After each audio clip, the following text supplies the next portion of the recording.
Tonight on Best Bits, Iwo and Ebo went toe-to-toe. Chris Duncan cracked and submitted Chinny Terence McKinney. Manuel Torres sleeps Grant Dawson. And Petr Yan dismantled the machine, Merab Dvalishvili.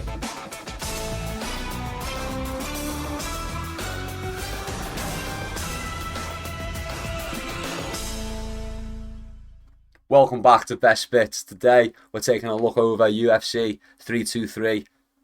Banging card, last pay-per-view before they go to Paramount. So they put on a big show. It was actually really entertaining. I was in two minds about it. It was one of them cards where they've kind of stacked it with decent names.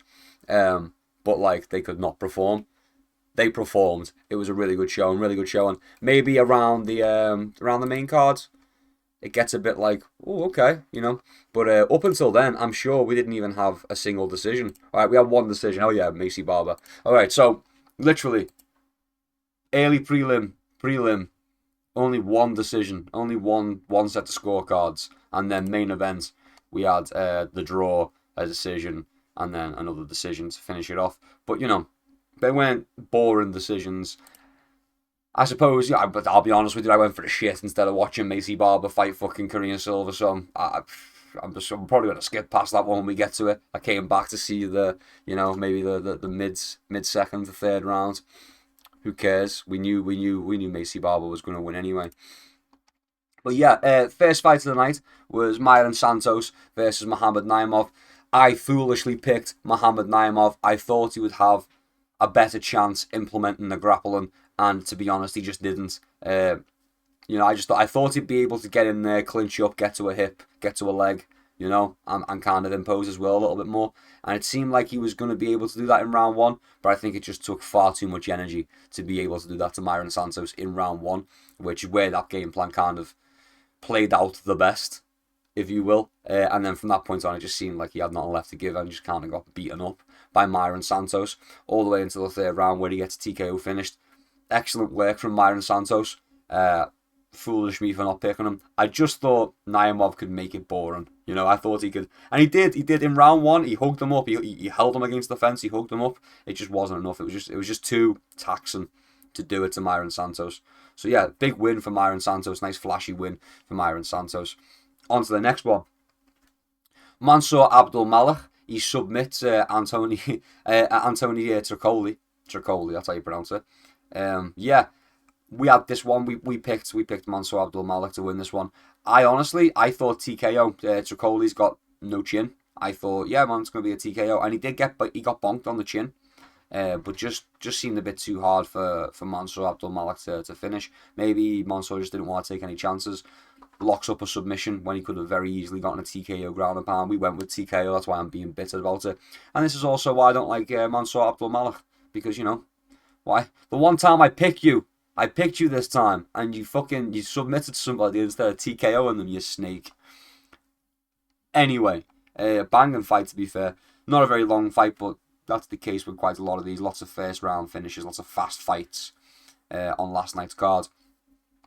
Next up was Iwo Baranowski. Oh no, you pronounce it. Sorry. Versus Ivo Aslan. Man, what a scrap. What a scrap. We got like the best minute and 30 seconds we've seen in a while of combat sports, of MMA, of martial arts, of mixed martial arts, of the UFC, to be honest with you. Just an absolute war for a minute and 30 seconds. Just high intensity, back and forth. Ebo gets dropped. He stands back up, scrambles back to his feet, drops Evo? I think it's Evo. Yeah, fucking Ebo gets up after being dropped, drops Evo. Evo gets up, drops Ebo. Ebo gets up, lands some debit, starts pounding combinations down on Evo. Evo lands a sneaky little fucking counter in the middle of that, drops Ebo again. Evo scrambles back to his feet and starts laying shots on Evo, drops Evo, then Evo comes back and drops Ebo. Just back and forth over and over until finally Evo lands the better shot. That's Barowetsky. Who knows? Lands the better shot. puts Evo down, and it's just too much for Aslan. And he kind of sits there and eats a few ground and pound shots. And I think it's the third shot that kind of puts him out. Might have even been the second one. It kind of finishes him off. And the ref steps in. Brilliant fight, absolutely banging. I was cheering. What a way to start the card. And bearing in mind, you know, that's a round 3, a decent back and forth with Naimov and Santos. Santos was clearly ahead though. Decent back and forth, 3rd round finish. Yeah. Then we go on to Mansour Abdul Malik, and he gets 1st round submission. Could have been a TKO. It was flashy enough, very entertaining. We go on to the next one. We have an absolute back and forth war. The fence isn't even a thought in that fight. They just swing at each other, hell to leather. Brilliant fight, brilliant way to start the card. Brilliant way to start the early prelims, if you ask me. Next up was Jalen Turner versus Edson Barboza. Time beats all. I said this in the prediction video. Time is undefeated, and unfortunately we saw that again, where Jalen Turner managed to absolutely murder Edson Barboza. Edson Barboza really had no business being in there with Jalen Turner. I don't rate Jalen Turner super highly, but we know that he does have power. And I think he threw an elbow, really like first 30 seconds, and just gashed open the top of Edson Barboza. That's the other thing as well. Height difference was insane. I said this in a prediction video as well. Height and reach difference was absolutely absurd. Edson Barboza fed to the wolves with this one. Shame to see, but a flashy finish again from Jalen Turner. Just beat down Edson Barboza, very quickly broke him down and got the finish. I can't even remember. I think we had Jalen Turner. No brainers, a big Jalen Turner, wasn't it? So on picks so far, I've only gotten one wrong in the early prelim. And again, we have Marvin Vettori versus Bruno Ferrier. I said in my prediction video, Marvin Vettori was good in a time where there was a kind of grappling deficit in the middleweight division, and he was probably one of the better grapplers. I know it's crazy to say Marvin Vettori, who doesn't really grapple all that much. He was one of the better grapplers at middleweight at that time, and now that everyone's just seemed to have caught up, he's just not as good as what he was. His stand-up's far too one-dimensional. I said in my prediction video, it's just going to be jabs and twos the entire time. 1, 1, 2, 1, 2, 2, 2, 1, 2. Think the jab, 2. And that's all it was. That's literally all it was. I think in round 2, he might have thrown a right hook. And oh my God, I went crazy. It was crazy. Wow, Marvin did something that wasn't a jab or a 2. But yeah, just outmatched. Even in the grappling, Ferrier sort of like demonstrated to Marvin, listen, the grappling's not where you're going to do better against me. And kind of like manhandled him for a minute. I was like, now back to boxing, back to kickboxing, okay?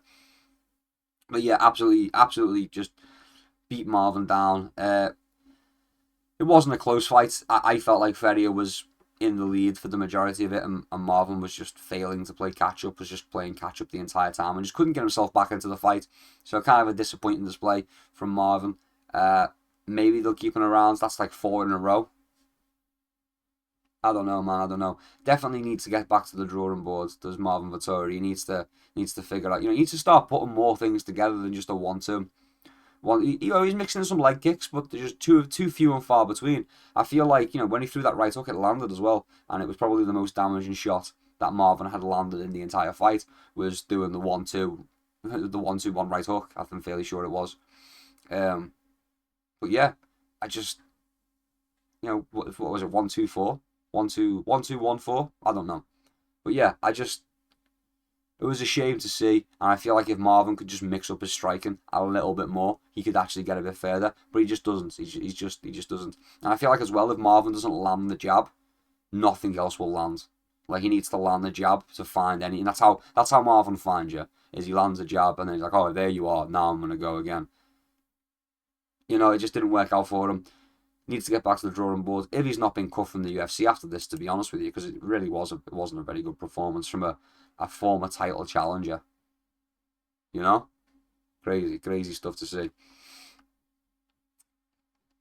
On to the regular prelim, because that was the early prelim. On to the actual prelim. First fight, Nazim Sadikov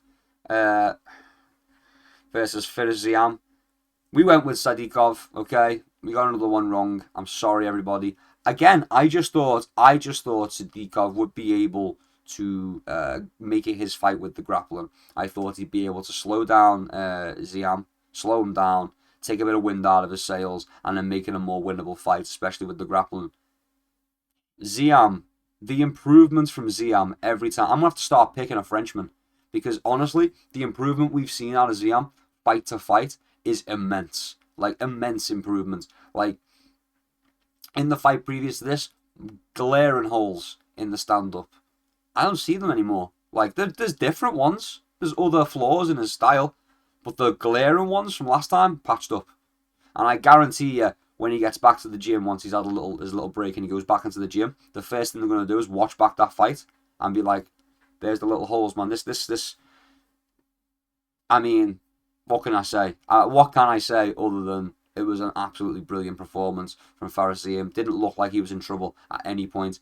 Calm, composed, landing the way better strikes, better in the grappling as well, just turned the grappling to his advantage again. Realistically, looking like a really, really, really good contender right now. Like a ridiculously good contender. Get him someone with a good number. Get him someone with a number next to the name. I want to see it. He can win me over. He really can win me over. And I'll be rooting for a Frenchman, which never happens on this channel. But yeah, really good win. Really good win for Farasiam. I thought Sadikov would be too much to chew. But no, I was wrong. Again, I have to eat some crow. So that's 2 wrongs so far on this card. Next up, decision to Macy Barber. I didn't watch the first round and a half. I went for a shit and then I went to get a drink, if I'm being honest with you. So I missed the majority of that fight. I missed about half of that fight, we'll say. We'll round that up to the majority. I wasn't worried, I wasn't concerned. We picked Macy Barber by decision.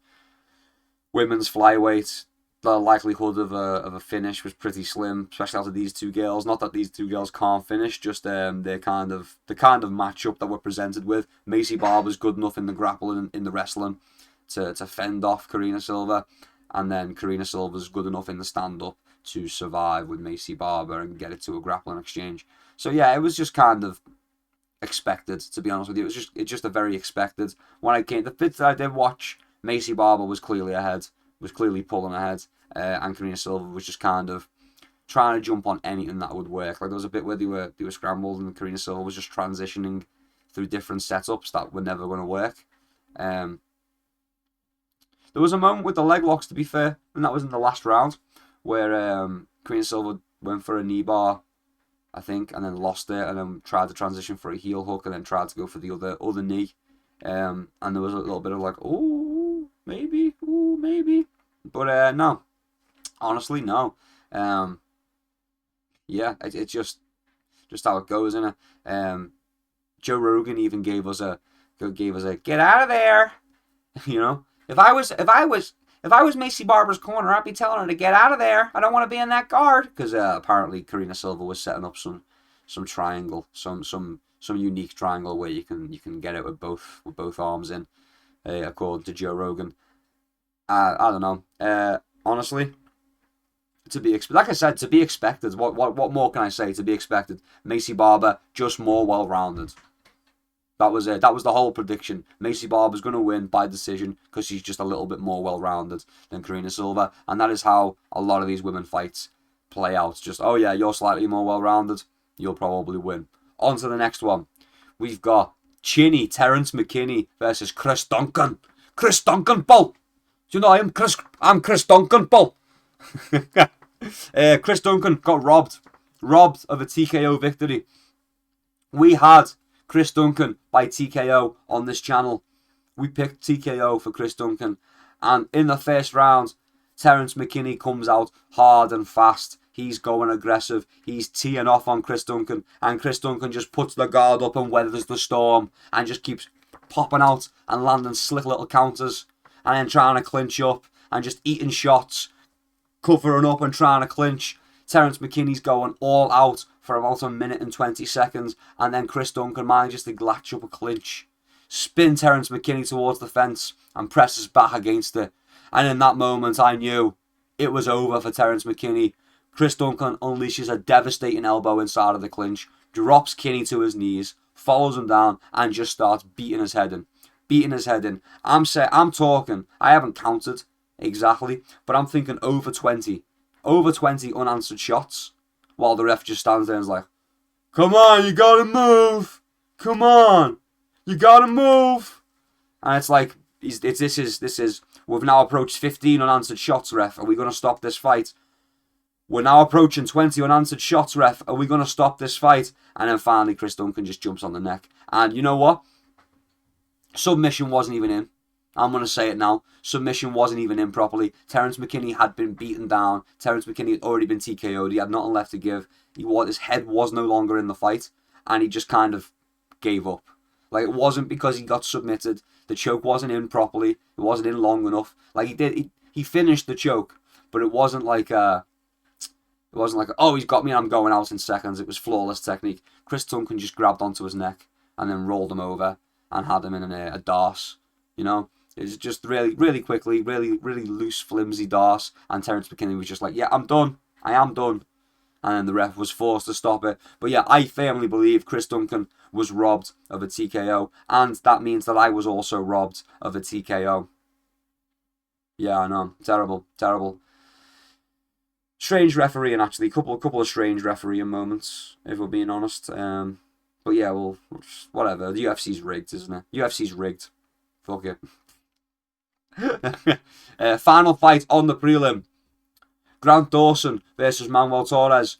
We went with Manuel Torres. In fact, we were going to go with Grant Dawson, if I remember correctly. We were going to go with Grant Dawson. We were thinking more UFC experience, a bit more well-rounded, better gas tank.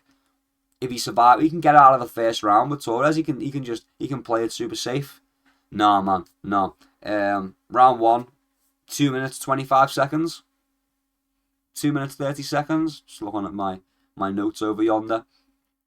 Flatlines him. Just absolutely bonks him. He's throwing some wild shots, and they were some wild, unorthodox shots, just kind of loopy. And so was Grant Dawson as well. Grant Dawson was throwing just naked right hands that left him wide open. And Manuel Torres kind of threw some loopy shots to kind of bait it out of Grant Dawson. Grant Dawson throws the loopy shot. Manuel Torres sidesteps, throws a loopy shot over the top, kind of ends up forearm to the back of the head, and it kind of pushes Grant Dawson's head down. And as Grant Dawson's head goes down, Manuel Torres throws a sneaky little uppercut in there. Grant Dawson goes down and gets finished with the ground and pound strikes. Brilliantly done by Manuel Torres. I'm glad I was swayed by Tapology. Because if you watch the prediction video, I was thinking Grant Dawson's going to be able to survive, and if he gets Torres out of the first round, I don't know how reliable Manuel Torres' gas tank is going to be. But no. I at the last second I was like, you know what? I do kind of feel like there's going to be a knockout here. And I'm glad I switched. I'm glad I listened to the crowd for once. And we switched to Manuel Torres for that beautiful, beautiful TKO finish. And that is the prelims out of the way. Pardon me. Sip of Monster. Just to get the blood flowing, you know. Because we're going in to the main card. First fight on the main card. Jan Blachowicz versus Bogdan Gustov. Went to a draw. Decently entertaining back and forth. I would have to watch it back to give a more, I don't know, controversial, precise analysis of it. It'd be interesting to go look at. You know, Anthony Smith's clone doing pretty well. The new Anthony Smith doing pretty well. Just a new evolution of Anthony Smith, really. You just kind of put more points into his toughness and armor stats, and it seems to be going pretty well. But yeah, I mean, Jan Blachowicz going to a draw with young, fresh, 10 years younger, 9 years younger, Bogdan Gustov, who's actually fucking good, is very impressive to say the least on behalf of Jan Blachowicz. And then Bogdan Gustov going the distance with Jan Blachowicz, is always dangerous and got a wealth of skill, a wealth of knowledge, a wealth of what would you even call it? A wealth of experience? I don't know. But yeah, just a crafty vet all round from Jan Blachowicz. Jan Blachowicz, you know, wins over some decent guys that you wouldn't expect, and draws again as well. Draws with some decent guys as well. So, interesting to see to be honest with you. Interesting to see. I wouldn't mind them running it back. We'll have to see how it goes. But yeah, not much more to say about that one, to be honest. Bit anticlimactic, a bit of a moment to start off the main card. But you know what? It gets better. Peyton Tablet beats the brakes off Henry Cejudo. I mean, I predicted it. I had it. I mean, I had bagged on Guskov for the last one. So, you know, based on the age difference, and I was impressed to see Yan go further. Then in this one, I went with Peyton Tablet again, just because of the age difference. Henry Cejudo, Triple C. He is a GOAT. He is a legend. But, you know, time is undefeated. That was kind of a trend for my prediction video. Time is undefeated. And, you know, it proved the case again. Peyton Tablet, really good prospect. Really good prospect. Amazing potential to go very far. I mean, I'd love to see it. I'd love to see how far he can get at bantamweight. It'd be good to see. But yeah, Henry Cejudo, retire, man. Retire. You did all you needed to do. You did all you needed to do for the sport. You don't need to be here. Go do a podcast with Kamaru Usman or something, you know. It's just sad to see. It's just sad to see the fall of Cejudo. You know, this guy beat Mighty Mouse, you know. This guy beat Mighty Mouse. Arguably. Beat Mighty Mouse. But yeah. Yeah. Shame to see. I am a Henry Cejudo fan, so it is a little bit disheartening for me, but oh well. That's just the fight game, isn't it? Yeah, on to the next one. Congratulations, Peyton Tablet. I'm glad I picked Peyton Tablet. Although I did think there might be a finish late in the fight. No, Peyton Tablet just managed to win the points, to score the points on the outside and get the victory. Brandon Moreno versus Tatsuo Taira. If I'm honest, I don't remember who I picked. I could go back and check, but I don't really want to. Excellent performance out of Tatsuo Taira. Just maybe a little bit of an early stoppage, but no, Brandon Moreno was definitely on his way out. Tatsuo Taira just beaten up again. Former champion Brandon Moreno. What happens? What happens to these guys? For Brandon Moreno, I think it's just too much wear and tear throughout his career. Brandon Moreno is tough, and he's relied on his toughness throughout his career to get things done. And, you know, another fighter that I'm really fond of, I'm really a fan of Brandon Moreno. It's just time is undefeated. Brandon Moreno is one of those guys that's taken a lot of damage throughout his career, and that shit adds up, man. That shit adds up. So I had Tatsuo Taira getting the victory. I do believe, but we'll have to wait and see. You know, I've got a bit of a thing for picking Asian fighters for some reason. Who could say why? But yeah. Tatsuo Taira gets it done in the second round by a TKO. Pretty entertaining. Maybe a little bit of an early stoppage. I could see people debating, you know, early stoppage. Yeah, I mean, I guess a little bit. But, you know, it was a fight-ending sequence. So, I don't know. But like I said, bad referee calls throughout. Just like sprinkled throughout this card. Even though it was a banging card, I'm not saying it took away from the event as a whole or anything like that. Really good events. Really entertaining set of fights on this card. Just a few little weird judges' decisions. A few little strange judges' decisions. Very strange. On to the next one. Co-main event. Alexandre Pantoja versus Joshua Van. I was very excited to watch this fight. I was pumped. I watched it. I seen everyone debating whether it was an early stoppage on X, on Twitter. I was thinking to myself, oh damn. Now we've got Pantoja, a guy who I firmly believe, could be a GOAT of his division. Maybe not a GOAT of the sport, but definitely a GOAT in the division. Just overlooked because his style isn't particularly appealing to everybody. And neither is Merab's, but, you know, at least Merab was getting credit. Yeah. I was picking Pantoja. I picked Pantoja to beat Joshua Van. I thought the grappling of Pantoja would put him ahead of Joshua Van. I even said there's high chances of Pantoja submitting Joshua Van. Well, the MMA gods decided I needed to be wrong. Okay? Because the fight starts. There's a little bit of trading from a distance, not really landing flush. Joshua Van lands, I think it was a decent jab. Pantoja needing to clear that range, needing to close that gap and get closer to Van being the shorter fighter, decides to throw a head kick. It's pretty telegraphed. Van catches it, shakes it off. Pantoja falls backwards. Not even a particularly harsh fall, not a dramatic fall or anything like that. Just typical. Oh, my kick's gone. I've lost my footing. Time to tumble out of this one. Falls onto his right arm. The right arm bends the wrong way. Dislocates, breaks, snaps it. I don't know, dislocated or snapped it. Either one, and the fight is over right there and then. One strike landed from Joshua Van. The commentary were like, well, that's a knockout, right? It was due to his action. I don't know if it was due to his action. I really don't know. Maybe the shot landed, and maybe the jab came. I'm trying to remember it. It's so quick, and there was such better things that happened in the night. I was so hyped to watch it, man. I was hyped. I thought Joshua Van would do really good round one, just like keeping Pantoja away, and it seemed like that was what was going to happen. And then later on, Pantoja would find his way inside and make it gritty. Man, I don't know what to say. It's dreadful. It's shite. That could end his career. That could be a career-ending, a career-changing injury. I've seen that it's just a dislocation. He could be back in a couple of months. I hope they run the fight back. I mean, if anyone deserves another go at their own to get their belt back, if anyone deserves an instant rematch, it's Pantoja, man. Dominant champion. They've been getting people into the UFC, signing people specifically to try and have them beat Pantoja, just because he's so dominant as a champion. And he's been defending, he's been winning, he's been defending. I'm a fan of Joshua Van as well, and I would have liked to have seen an actual performance out of Joshua Van. I mean like a performance as in like something that made him look good. Because right now he's just become flyweight champion off of a fluke. And I know it's fucking... Congratulations to Joshua Van. You do deserve it. You technically won the fight. You did the work to get to the title shot.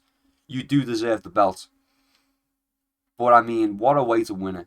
It's not, and it's not a knock on Joshua Van. I'm sure he's devastated it went that way as well. You know, it's not like